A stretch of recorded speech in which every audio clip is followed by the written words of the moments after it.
So I sat back down in front of the computer and I started to type in the chat, "Oh my God, guys, you won't believe what just happened." And I started to tell everybody, and I felt that same cold hand on my right shoulder again. And something in my mind said, don't turn around. She's not going to be there. But talk to her. So I did. I said, "Mom, I love you." And I listened. I listened so hard because I wanted to know, like, is there an answer? Do you have information for me? Is there something that because I would love to know. I mean, I guess we would all love to know. I mean, so many people are so sure, across the world of what happens, but I can't be sure without some sort of definitive proof or whatever, but nothing. And then after like 60 seconds of that hand being there, poof, it was gone. No more cold hand on my shoulder. Now, I was in therapy at the time, as you should be when a parent or loved one passes away. And we were unpacking a lot of stuff, and I told them after the Christmas break about this experience. And they told me that that kind of thing can be very common while you're mourning, while you're in mourning, I should say, while you're coping with the death of someone that you loved, specifically someone that, you got some closure with but needed more closure with. And that was definitely the case for me and Mom. So I guess I will, if you've made it this far in the video, you're probably either a huge Magic fan or a huge Boogie fan. So I think it's okay if I go ahead and tell you, finally, after 12 years, 13 years, ooh, that's creepy, 13 years, on I think October 8th or 6th is when Mom passed. Wow, almost 13 years to the day. Huh, that probably means something, don't it? Well, finally time to put it down on YouTube video. So, Mom had been sick off and on ever since she broke her femur. And she taught Head Start, which, again, I've said a lot of bad things about my mom on YouTube, but hopefully I've said a lot of good things about her too, and let you know that she taught kids, she took care of kids, she took care of families, helped them get degrees, helped them graduate from programs, helped them get on welfare, helped them get on disability, fed those kids with her money, taught those kids, bought them Christmas gifts. She did some amazing stuff for some kids. And once she was unable to do that anymore, she was pretty much a shell of a woman. And sure, she had good insurance. The insurance was able to help her with, a lot of her physical needs, but she was in a lot of pain and very sad and just wanted things to be better. And there wasn't much a way for that to happen. She was in her 60s. She'd been morbidly obese her whole life.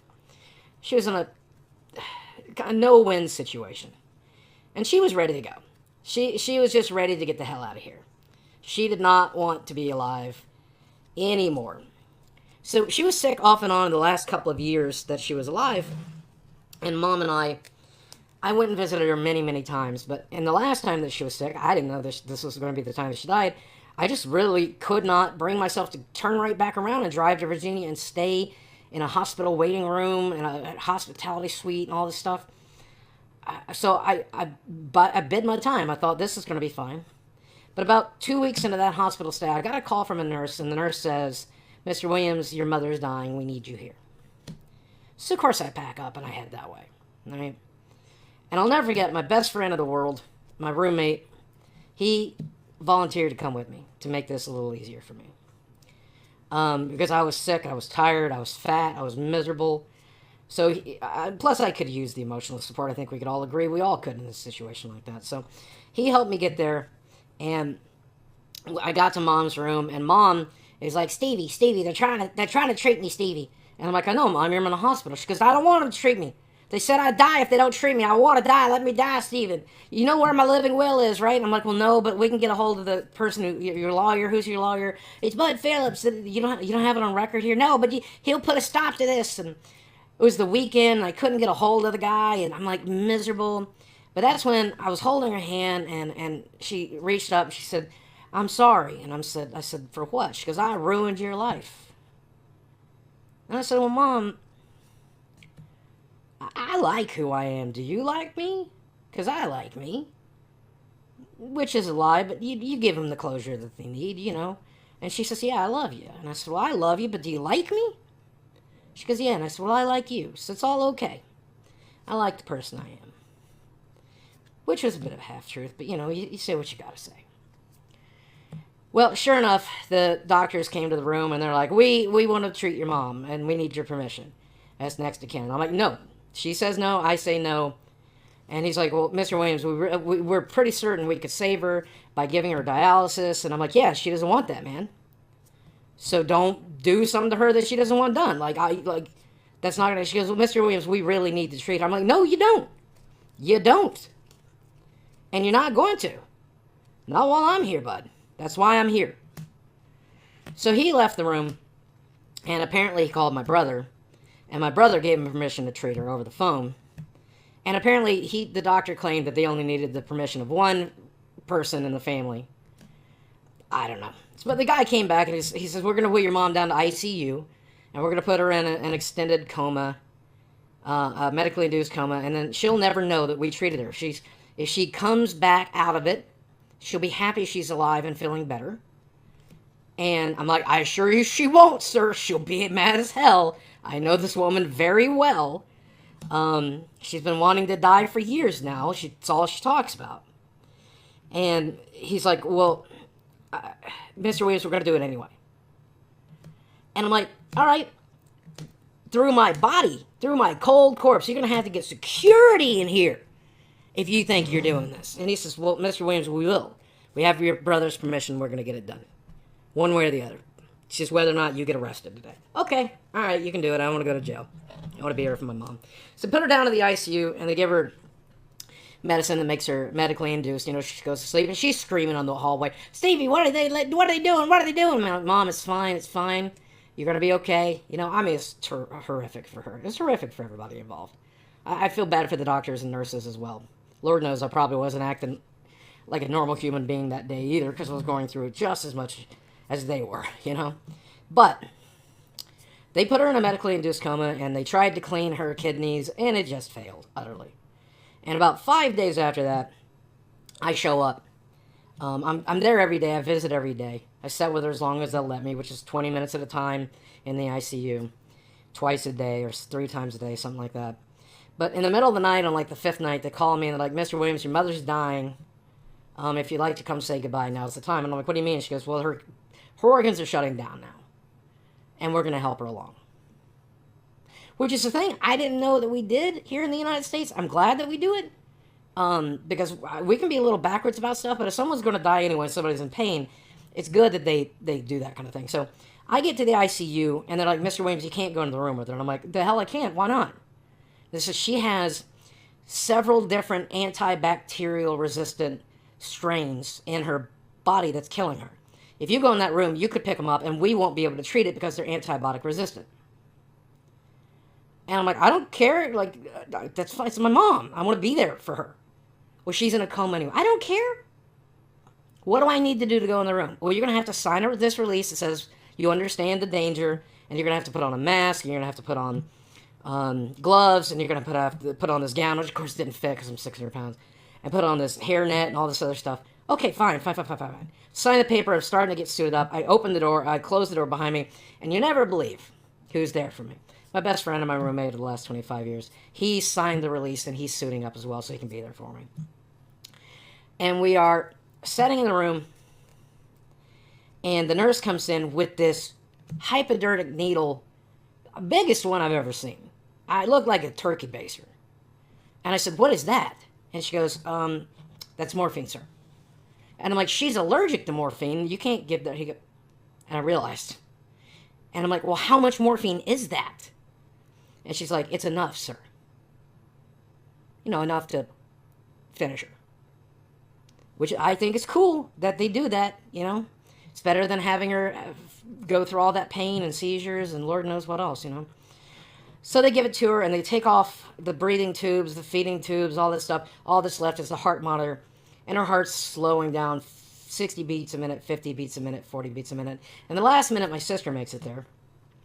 And she comes into the room, and I'll never forget. I'm sitting in the next to the bed, holding my mom's hand.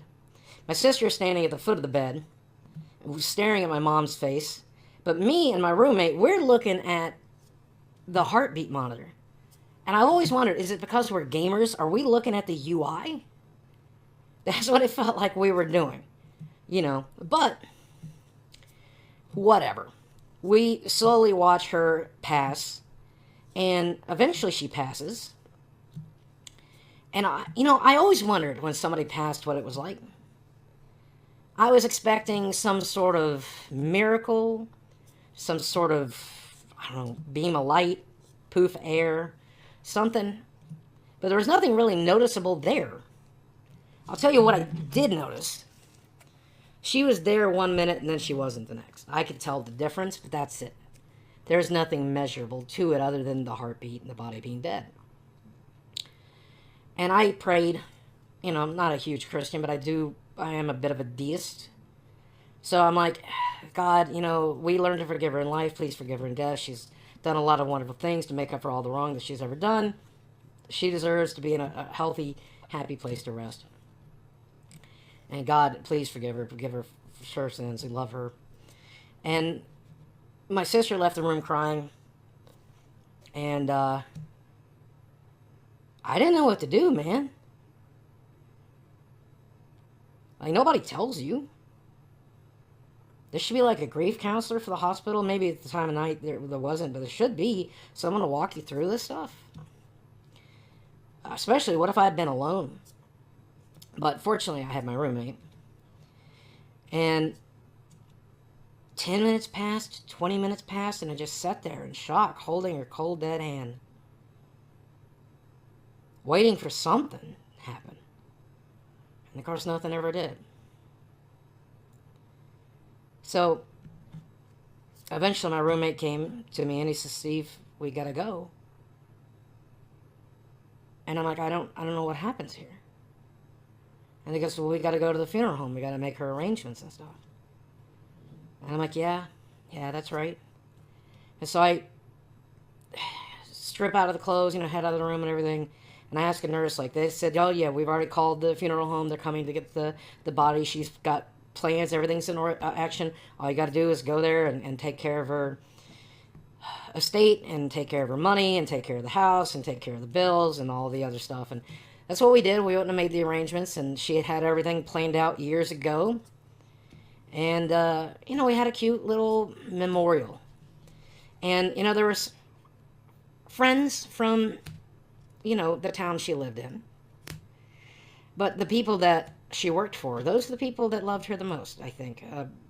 Maybe even more than us kids, because they knew a version of her that most people didn't really get to know. We got the unedited version, but they got the sweetest, kindest, best of her, and God bless them for loving her the way they did. Now, Jim Bowen and those guys, they would tell you she was also a huge pain in the ass. She would fight for those kids' rights. She would fight for more budget. She would fight for supply. She would fight you to the ground and keep going to get what she needed for her kids and for her classroom. But here we are 13 years later, and I'd love to hear from her again. I'd love to see her again. I'd love to know, I'd love her to know that I turned out okay. Better than she probably thought I was. I'm not certainly okay by any stretch of the imagination, but better than I could have ever been, and I'm really happy about that.